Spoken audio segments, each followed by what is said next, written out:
Government ప్రభుత్వాలు ఏం చేస్తున్నాయని మీద కూడా నిఘా పెట్టండి. రేపు మరొకసారి మీ ముందుకు వస్తాం. అప్పటి వరకు ఒకసారి మనం ప్రసన్న దగ్గరికి వెళ్దాం. ప్రసన్న ఏదైతే బొత్స సత్యనారాయణకు సంబంధించి షర్మిల మాట్లాడిండ్రో ఆ షర్మిల మాట్లాడిన దాంట్లో హైదరాబాద్లో కూర్చొని ట్విట్టర్ ద్వారానో ఎక్స్ ద్వారానో లేక ఫేస్బుక్ ద్వారానో మీరు ఏదైతే సందేశాలు ఇస్తున్నారో గ్రౌండ్లో రండి, గ్రౌండ్లో వచ్చి ప్రజలకు సంబంధించిన సమస్యలను మీరు ఒకసారి ఖచ్చితంగా చూడండి అని చెప్తున్నారు. ఈ విషయంపై మీరేమంటారు? ప్రసన్న మీ దగ్గర ఉన్న సమాచారం ఏంటి? Ground report as a special correspondent of both states. Jameel, YCP నేత మాజీ మంత్రి బొత్స సత్యనారాయణపై ఏపీ కాంగ్రెస్ చీఫ్ వైఎస్ షర్మిల ఆసక్తికర ట్వీట్ చేశారని చెప్పవచ్చు. ఆయన మాటలు వింటుంటే దయ్యాలు వేదాలు వర్ణించినట్లుంది. నమ్మి అధికారం ఇస్తే ఖాళీగా ఉన్నది ఎవరో, పని చేయకుండా రాష్ట్ర సంపదను దోచుకు తిన్నది ఎవరో ప్రజలకు తెలుసు అని షర్మిల పేర్కొన్నారని చెప్పవచ్చు. వైసీపీ అధినేత మాజీ సీఎం వైఎస్ జగన్ కు జైలుకు వెళ్లి ఖైదీలను పరామర్శించడానికి సమయం ఉంది కానీ శాసనసభకు వెళ్లడానికి ధైర్యం లేదు అని షర్మిల చేసిన కామెంట్స్ పై బొత్స స్పందిస్తూ ఆమెకు పని లేదు, ఖాళీగా కూర్చొని ట్వీట్లు పెట్టేదానికి మాకు సమాధానం చెప్పాల్సిన అవసరం లేదంటూ తేలిగ్గా తీసి పారేశారని చెప్పవచ్చు. కేంద్ర రాష్ట్ర ప్రభుత్వాల వైఫల్యాలు షర్మిల కనిపించవని, ఎంతసేపు మా జగన్ పై వ్యక్తిగతంగా విమర్శలు చేయడమే పనిగా పెట్టుకుందని బొత్స విమర్శించారు.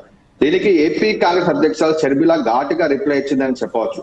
ఇది పని చేయకుండా రాష్ట్ర సంపదను పందికొక్కుల్లా దోచుకు తిన్నది ఎవరో ప్రజలకు తెలుసని, రాష్ట్ర ప్రజానిక జగన్ పై 151 సీట్ల నుంచి 11 సీట్లకు దించిన వైఎస్ కాంగ్రెస్ పార్టీ నాయకులకు సిగ్గు రావడం లేదని, చివరికి ప్రతిపక్ష హోదా కూడా ఇవ్వకుండా ప్రజలు వైఎస్ఆర్ కాంగ్రెస్ పార్టీకి బుద్ధి చెప్పారని షర్మిల అనడము ఏపీ రాజకీయాల్లో కూడా కొంచెం హాట్ కామెంట్స్ చేయడం వల్ల కొంచెం వేడెక్కిందని చెప్పవచ్చు ఏపీ రాజకీయాలు. ఇప్పుడు 24వ తారీఖు నుంచి ఏపీ అసెంబ్లీ సమావేశం జరుగుతున్న నేపథ్యం లోపల షర్మిల చేసిన కామెంట్స్ ఏదైతే వైఎస్ఆర్ కాంగ్రెస్ పార్టీ అధినేత పైన తన బొత్స సత్యనారాయణ కామెంట్ రిప్లై ఇవ్వడము, బొత్స సత్యనారాయణ కూడా వైఎస్ షర్మిల రిప్లై ఇవ్వడము ఏపీ రాజకీయాన్ని కొంచెం వేడెక్కించాయని చెప్పవచ్చు. జనరల్ ఇప్పుడు ప్రస్తుతం మనం చూసినట్టయితే ప్రసన్న ఏదైతే కేంద్ర ప్రభుత్వం ఎన్డీఏ అక్కడ ఉన్నది, కూటమి ప్రభుత్వం ఆంధ్రప్రదేశ్లో ఉన్నది, వారి మీద విమర్శించే బదులు వారికి సంబంధించిన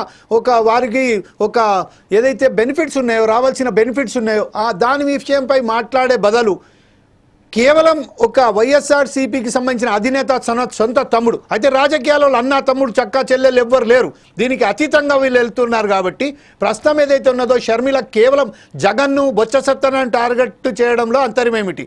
కేంద్ర ప్రభుత్వాన్ని అడగొచ్చు కదా, రాష్ట్ర ప్రభుత్వాన్ని నిలదీయొచ్చు కదా, నిధులు రావట్లేదని.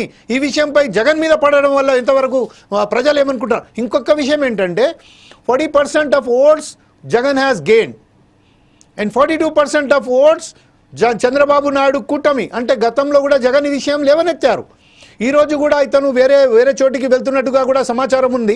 కాకపోతే ఎమ్మెల్సీ కోడ్ ఆఫ్ కండక్ట్ ఉన్నది కాబట్టి నిన్ననే ఆయన మీద కేసులు అయ్యారు. కాబట్టి ఇప్పుడు ప్రస్తుతం ఉన్న రాజకీయాలు ఆంధ్రప్రదేశ్ రాజకీయాలకు సంబంధించి వస్తే అన్నా చెల్లెల మధ్యనే పోరు జరుగుతున్నట్టుగా తెలుస్తుంది. జగన్ ఒక సైడ్ ఇటు చెల్లెలి మీదను అలాగే రాష్ట్ర ప్రభుత్వం కూటమి ప్రభుత్వం మీద కూడా పోట్లాడవలసి వస్తుంది ప్రజల సమస్యలకై. దీని మీద మీరు గ్రౌండ్ రిపోర్ట్ ఏంటి? జమీల్, ఏపీ రాజకీయాల లోపల కుటుంబాలకు సంబంధించినటువంటి రాజకీయాలు చాలా ఆసక్తికరంగా ఉంటాయని చెప్పవచ్చు. గతంలో కూడా ఎన్టీఆర్ ఫ్యామిలీకి చంద్రబాబు చేయడము అది కూడా అప్పుడు చాలా ప్రజలను ఆసక్తికరంగా చూశారు. ఇప్పుడు చూస్తే వైఎస్ జగన్ పైన షర్మిల ఎవరైతే పోరాటం చేస్తా ఉన్నారో కుటుంబంలో వచ్చే తగాదాల వల్లనే తను పట్టుపట్టి ఏపీ కాంగ్రెస్ అధ్యక్షురాలు తీసుకొని జగన్ విమర్శ చేస్తారని చెప్పేసి ప్రజలందరూ కూడా అనుకుంటా ఉన్నారని చెప్పవచ్చు.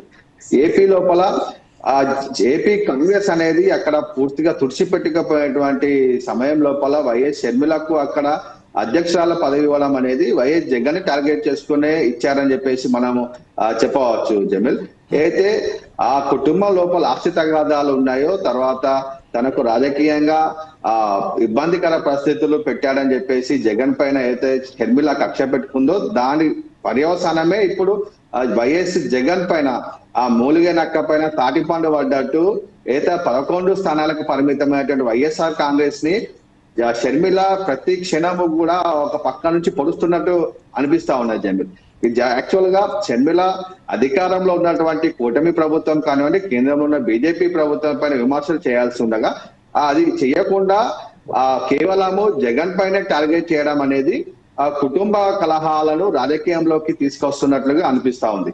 ఇది అసెంబ్లీ సమావేశం జరుగుతున్న నేపథ్యం లోపల షర్మిల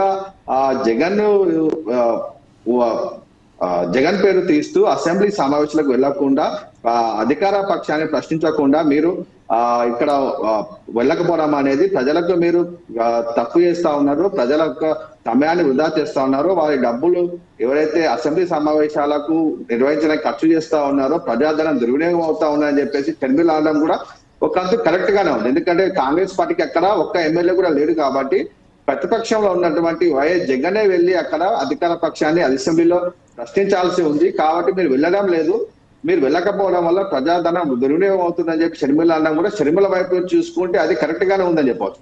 కానీ ఆ కుటుంబ కలహాలను బయటకు తీసుకొచ్చి రాజకీయాల లోపల తన యొక్క ఏదైతే పర్సనల్ ఉందో పర్సనల్ గా తనకు నష్టం చేసి చెప్పేసి జగన్ టార్గెట్ చేసుకోవడం తప్పు అని చెప్పేసి వైఎస్ఆర్ కాంగ్రెస్ పార్టీ నాయకులు, వైఎస్ అభిమానులు, ముఖ్యంగా వైఎస్ఆర్ అభిమానులు కుటుంబ కలహాలను రాజకీయాలు తీసుకురావద్దని చెప్పి వాళ్ళకి హితవు పలుకుతా ఉన్నా చెప్పవచ్చు. Right, thank you very much Prasanna. Again I will come back to the